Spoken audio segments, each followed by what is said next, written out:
From the headquarters of Telesur English in Quito, Ecuador, I am Estefania Bravo. This is From the South.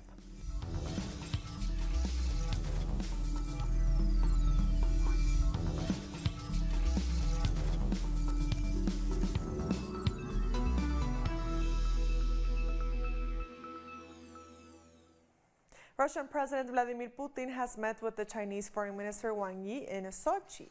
They discussed regional and international issues ahead of Chinese President Xi Jinping's state visit to Russia, scheduled for June. This year, the two states will celebrate 70 years of bilateral relations.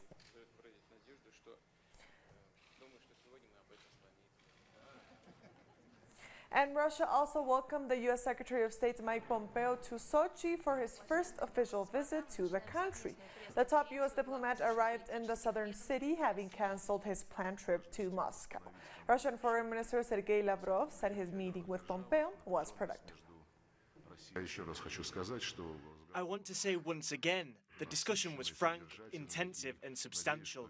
I hope that the visit of Mike Pompeo will not only contribute to the improvement of the atmosphere of Russia-US relations, but will also allow us to take small but real steps in resolving practical issues which need to be resolved.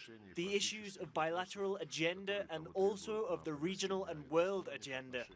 Also on the agenda was Venezuela, with Russia saying that U.S. threats against the Bolivarian Republic had nothing in common with democracy.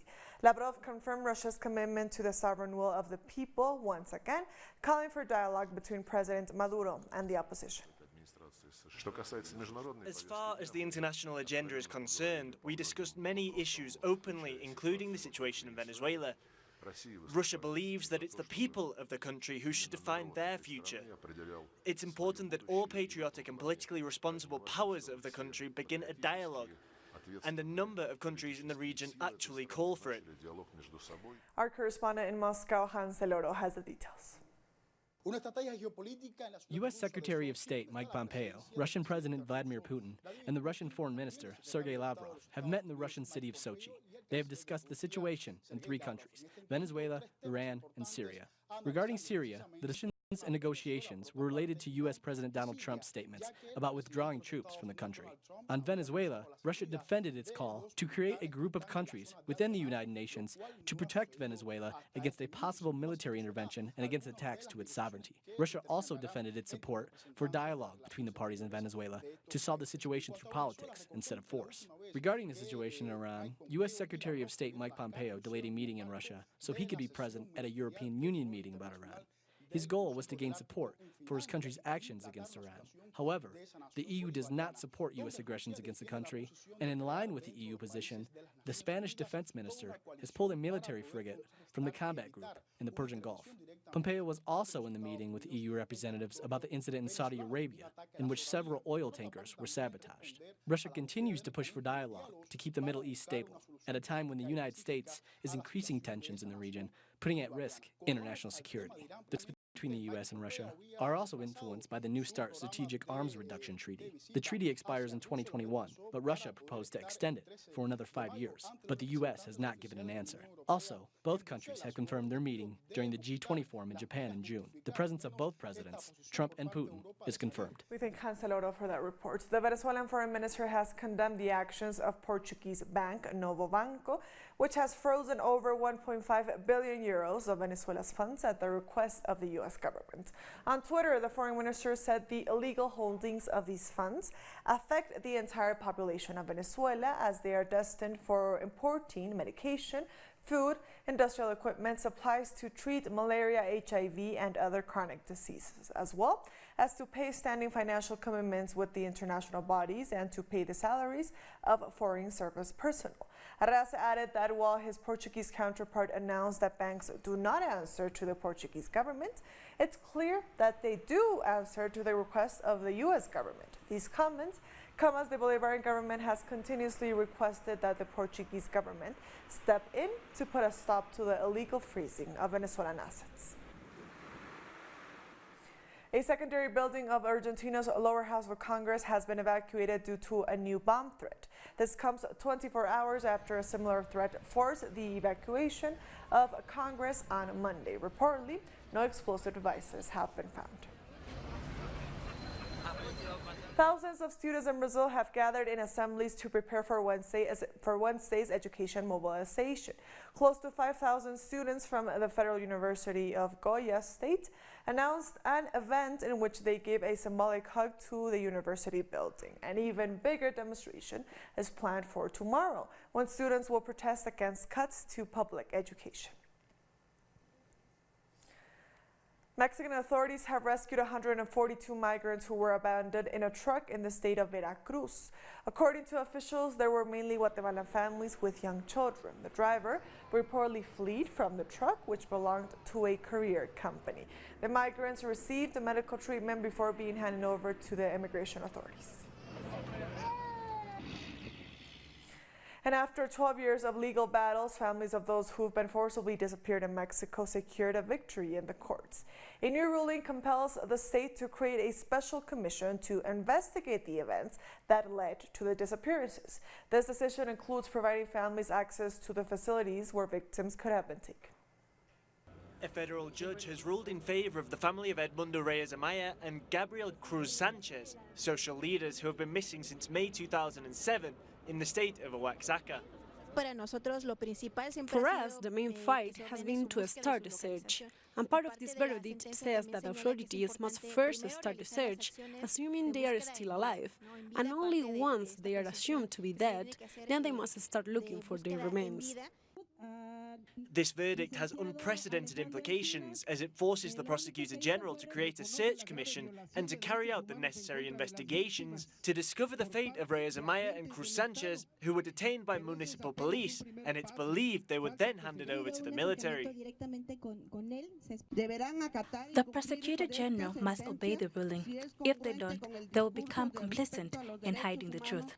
For the first time ever, the judiciary is considering investigating members of the military for suspicion that they may have been involved in the disappearances. This is a great challenge, and if President López Obrador means to stand by his word, then impunity will not be tolerated. This is his greatest challenge as president, to carry out sentences given to those in command, to get the truth from the generals who were in command in May of that year, but also to open up and investigate the military headquarters. These disappearances happened in the middle of one of the longest social conflicts in the history of the nation, which was centered around the capital of Oaxaca. Back then, teachers were demonstrating along with other social sectors in defense of public education. The teachers' movement started to gain support and grow in scope, and this is when repression started to get worse, with arbitrary detentions, murders, and forced disappearances. This issue has become more relevant in Mexico ever since a Truth Commission was created to discover what happened to the 43 missing students from Ayotzinapa, in an area where official figures place the number of disappeared at over 40,000. We'll be back very soon. Stay with us.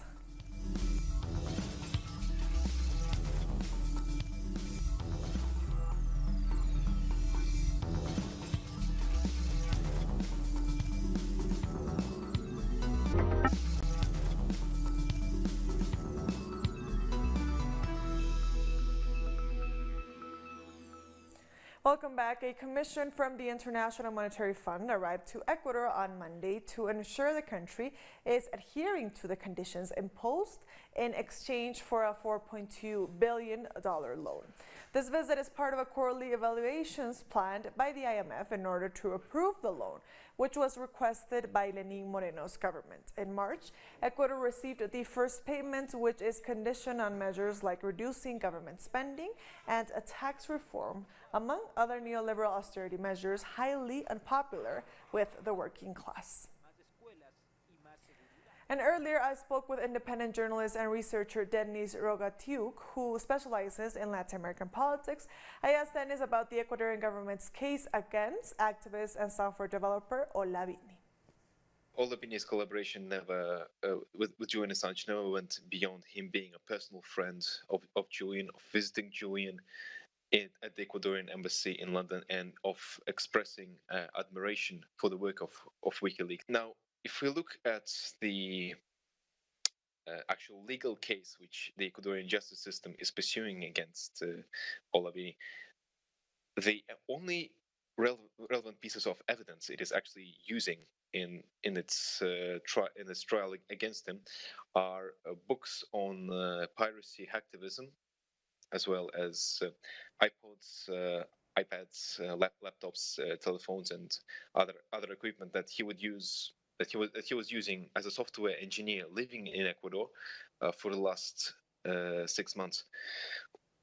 So there really is absolutely the legal case itself is completely absurd.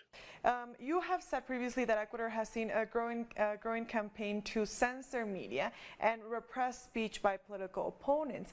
What have been some examples of that? In the last few months, since the first publication of the inner papers and the details of Moreno's bank accounts, we've seen outlets like Ecuador Inmediato, Ruta Crítica online journal, Radio Pechinche Universal, and Hechos Ecuador website having been either censored, experienced a large number of online attacks, or had their broadcasting signal cut, or have been forced off air by the Ministry of Communication or the Moreno government's supporters. Also, we've seen many journalists and communications experts who actively opposed the government of Lenin Moreno, such as Fernando Alvarado, Marco Antonio Bravo, Carlos Bravo, Patricio Pacheco, Carlos Cho, and Richard Matthias, also suffering persecution and harassment at the hands of both the pro-Moreno political forces and the justice system as well. And I also asked Denise about the case against Ecuador's former Foreign Minister Ricardo Patiño. The issuing of a pretrial arrest warrant for Ricardo Patiño, who was the former foreign minister of Ecuador, as well as being a key a key historic leader of the citizens' revolution in Ecuador, as he also played a crucial role in the establishment of the Union of South American Nations, as well as helping to arrange the asylum for Julian Assange in the first place. Patiño was actually forced into exile or at least temporarily, on April 17th, and is currently residing in Mexico. The context of the arrest warrant itself seems to be just as absurd as the charges lay against Olabini. In fact, it has to do with Patiño's speech, which he gave at an internal party meeting in October 2018, in which he called for a combative resistance against the Moreno government, and as well as encouraging supporters to seize public institutions as the best means of overcoming Moreno's neoliberal policies and repression. This is the basis, the legal basis on which the Ecuadorian government is persecuting Ricardo Patiño, which, as I said again, is nothing more than a witch hunt against the historic leaders of the citizens' revolution, and just another way for Moreno to repress his political opponents in the country. Teachers have taken to the streets in Peru against the firing of their colleagues after they joined a strike last year. The group protested in front of the Constitutional Court in Lima. They claim facing a criminalization of their right to strike after thousands of teachers were fired or sanctioned for joining general strike in 2018. And still in Peru, protesters from 14 regions of the country held a national strike on Monday against the government's neoliberal policies. They say these measures have left more than 2 million campesinos poor and abandoned. They left their cultivation fields to march through the streets of the capital Lima to demand that the government led by President Martin Vizcarra address their concerns. There are thousands of small agriculture producers that are condemned to poverty as a result of climate change, the lack of technical assistance, irrigation infrastructure, and economic resources. There is poverty due to the neoliberal policies that have been implemented for more than 20 years. The agribusiness is completely abandoned. There are many times we do not even earn the cost of production. We are in debt with the bank and the government does nothing. We want them to hear our plight and assist us farmers in our work, sacrifice and continued fight. Farmers who complied with the government's measures point out that despite supplying 80% of food to Peruvians, they face unfair competition with imported goods. These products come from countries that subsidize agriculture and enter tax-free due to more than 20 free trade agreements subscribed by Peru. Peru is becoming an import-dependent country, and we small and medium-scale farmers will not allow it. And that's why we have come to the streets to fight for our rights.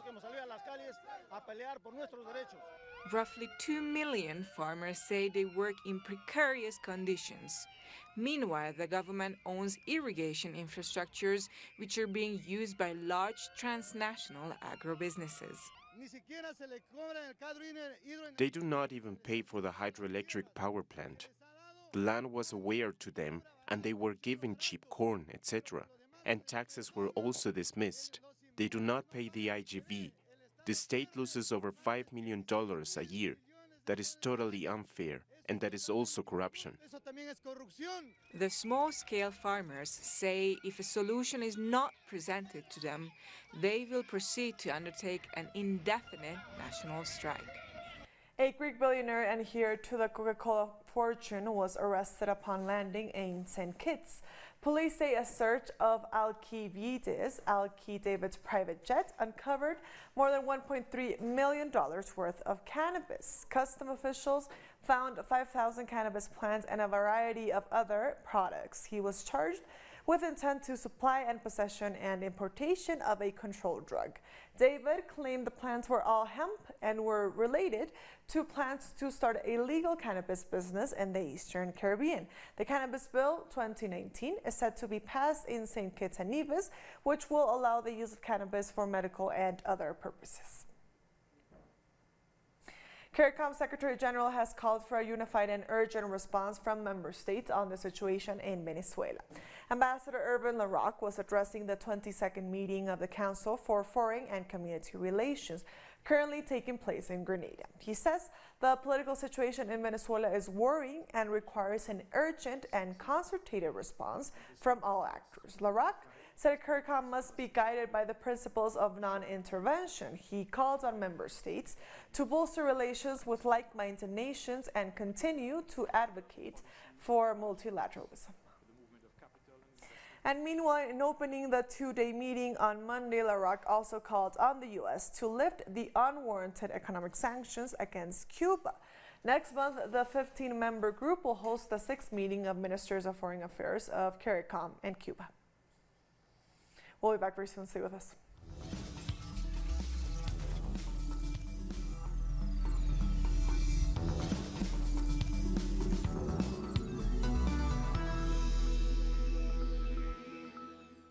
Welcome back. Burkina Faso President Roch Christian Kabore has condemned a spate of attacks on Catholics that killed 10 people in 2 days.